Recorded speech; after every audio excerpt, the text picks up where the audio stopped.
Let me begin with my studio guests here. Shankar Iyer, lot of anticipation. This is coming at a crucial time, given the uncertainties that we are living in, but also the government of India trying to create multiple buffers with these FTAs which have been inked.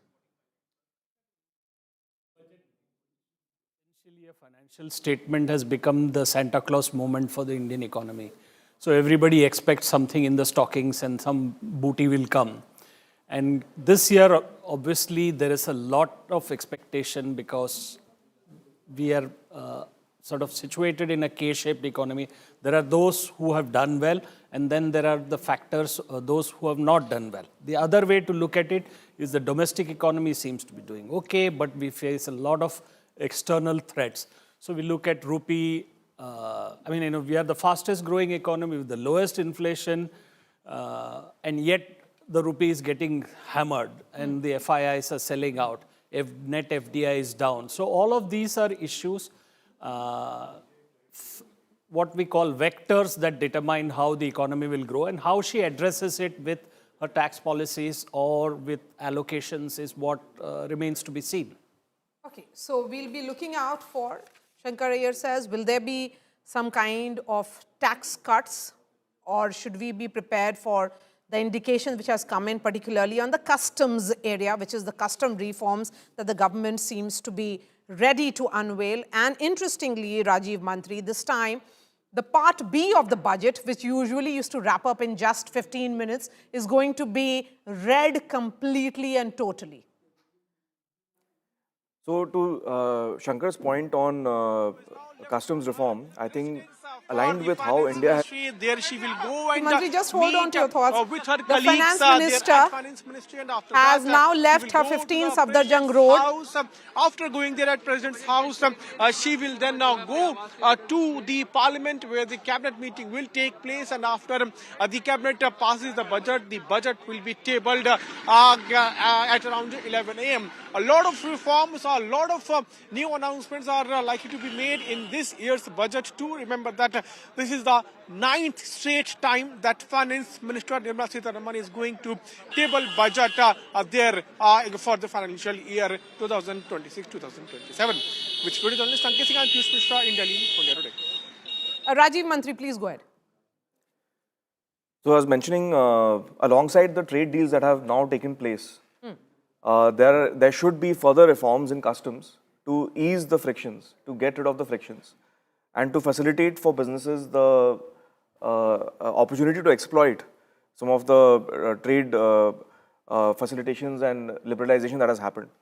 So I think this is a big one that we should watch out for. And there's been a lot of chatter around this, of course. So there's no smoke without fire. I think something should happen on this front. Okay, so you're expecting something on that front. Rumki Majumdar, what are your expectations from this budget?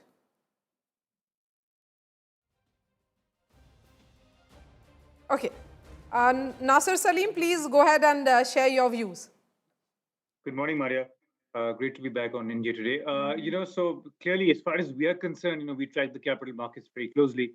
And I think two major points that we're looking out, at least from our industry, is suggestions on how to support exporters hit by tariff shocks, Maria. That has been one indirect impact that we've seen.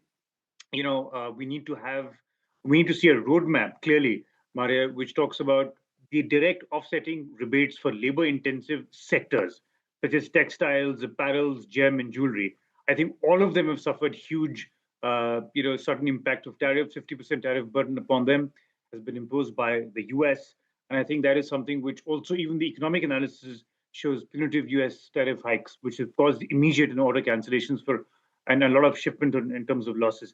I think the other quick one, clearly, of course, is, we keep tracking this is massive FPI exodus, Maria.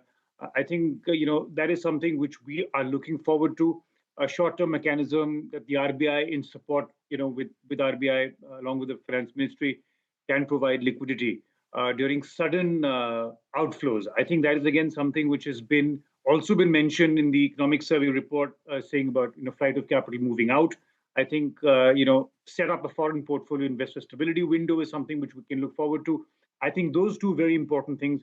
One last thing that clearly we are watching, as part of our indicators is what they will do in your original question on Part B. Part B of the budget usually talks about taxation reforms. And I think that if the finance minister is starting out, may also look promising because there is expectation of certain tweaks in the STT, which is security transaction taxes, making sure that the foreign portfolio investors, we've seen a lot of exodus, as I just told you. Maybe they come back if we do some positive changes there and recalibration of short-term and long-term capital gains. Also in terms of both equity and fixed income. The other quick one is, of course, the sheer taxation impact on long-term capital gain from 12.5, if that can be rationalized, brought back to about 10 odd percent for equity and equity-oriented schemes, that's again something which may also look prudent at this point of time, at least in terms of expectation. Maria. Okay.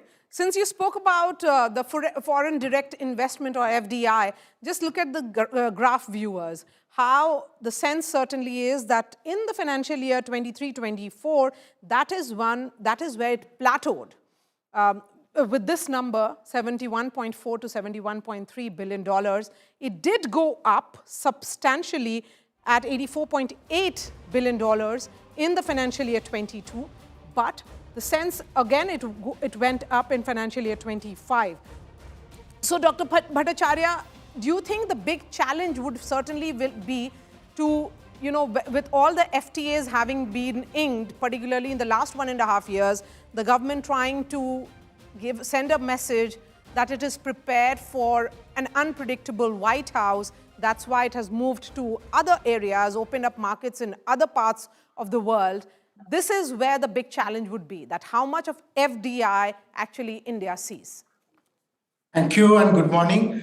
I feel that we have accepted that global uncertainties will continue. The way US has completely disarranged the global rule-based order. But we have a very stable, resilient macroeconomic. And despite the inequality, the consumption push is very, very important. And I expect if the government initiates some more reform measures and which are essential element of keeping the effective demand in the country to grow at 7+%. And this will take care, given that EU FTA, say, all these things taken together, India is poised for growth. I'm not talking about 45 years hence. I'm talking about India is now a resilient economy which can, yes, withstand the shocks that is happening along. I expect that if the reforms are pushed forward, yes, and some consumer effective demand is created, things will improve and it will improve further.